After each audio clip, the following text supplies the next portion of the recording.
Right sir. Sir దీంతో పాటు కొంతమందికి ఏంటంటే బ్యాంకింగ్ సెక్టర్ అనేది ఓన్లీ బీకామ్ స్టూడెంట్స్కే ఉంటుంది అనే అపోహ కొంతమందికి ఉంటుంది. సో మేము ప్రిపేర్ అవ్వకూడదేమో, ఒకవేళ మేము అయినా కష్టమేమో, మాకు రాదేమో అనే క్వశ్చన్ మార్క్లో ఉంటారు. సో దీనికి మీరు ఏం చెప్తారు సార్?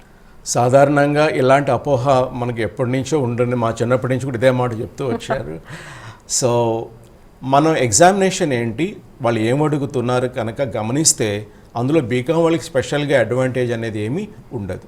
ఓకే, మెయిన్స్ ఎగ్జామినేషన్లో ఎందుకంటే bank exams prelims mains interview ఉంటాయి, క్లర్క్ అయితే ప్రిలిమ్స్ మెయిన్సే ఉంటాయి.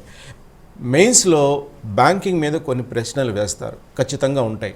కానీ ఈ ప్రశ్నలన్నీ కూడా రోజు పేపర్ చదివే వాళ్ళకి, బ్యాంకుకి వెళ్ళి సర్వీసెస్ తీసుకుంటున్న వాళ్ళు ఈజీగా ఆన్సర్ చేసేటట్టు ఉంటాయి తప్ప దానికోసం ప్రత్యేకంగా చదివితే కానీ రాయలేనంత కష్టంగా ఉండవు. కాబట్టి బీకామ్ వాళ్ళకి ఎటువంటి స్పెషల్ అడ్వాంటేజ్ ఏమి లేదు, నాన్ బీకామ్ వాళ్ళకి ఎటువంటి నష్టము కూడా లేదు. సో ఈ సిలబస్ ప్రకారం చదివితే ఎవరైనా కూడా క్రాక్ చేయవచ్చు. రైట్ సార్, ఈ ప్రైవేట్ బ్యాంక్స్లో కూడా ఈ పీఓ పోస్టులు అనేవి నోటిఫికేషన్ విడుదల చేసే ఛాన్సెస్ ఉంటాయా? ప్రైవేట్ బ్యాంకుల్లో మనకి పెద్దవి చిన్నవి రెండు రకాలు ఉన్నాయి. పెద్దవైతే కనుక నోటిఫికేషన్ ఇచ్చి లార్జ్ స్కేల్లో రిక్రూట్ చేస్తారు. అలాగే చిన్న బ్యాంకులు అయితే కనుక వాళ్ళకి ఎప్పుడో కానీ వేకెన్సీ అనేది దొరకదు. కాబట్టి అవి స్మాల్ నెంబర్ ఆఫ్ వేకెన్సీస్.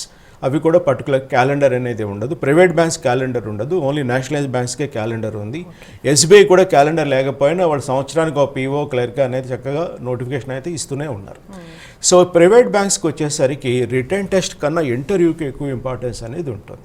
ఆ return test only eligibility test లాగా చూస్తారు. ఇంటర్వ్యూలో మాత్రం 2-3 రౌండ్స్ అయితే ఖచ్చితంగా ఉంటాయి. నేషనలైజ్ బ్యాంక్స్లో కానీ ఎస్బీఐలో కానీ ఇంటర్వ్యూ అనేది ఒకే ఒక స్టేజ్. ఓకే ఓకే సార్, ఈ దీంతో పాటు ఈ పర్టికులర్ బ్యాంకింగ్ సెక్టర్స్ వెళ్ళటం వల్ల వాళ్ళకి ఫ్యూచర్ ఎలా ఉంటుంది? వాళ్ళకి శాలరీస్ కూడా మినిమం ఏ రేంజ్ నుంచి స్టార్ట్ అవుతాయి సార్? సాధారణంగా మనకి క్లర్కల్కి అయితే 25,000 నుంచి 30,000 వరకు ఉంటుంది. పీఓకి అయితే కనుక 50,000 పై నుంచి స్టార్ట్ అవుతుంది. సో ఈ శాలరీ పెరిగేవే తప్ప తగ్గేవేమీ కాదు. సో ప్రస్తుతం ఉన్నటువంటి మార్కెట్ పరిస్థితుల్లో ఈ మాత్రం శాలరీ ఇస్తూ ఉద్యోగ భద్రత అనేది కల్పిస్తున్నది ఈ బ్యాంకింగ్ రంగం ఒకటే. కాబట్టి అందరికీ కూడా ఇందులో చేయాలని ఉంటుంది. అందుకోసమే కాంపిటేటివ్ ఎగ్జామినేషన్ క్యాండిడేట్స్ ఎగ్జామ్స్ రాసే క్యాండిడేట్స్ చాలామంది పెరుగుతున్నారు. సో టఫ్నెస్ కూడా పెరుగుతుంది. Right sir.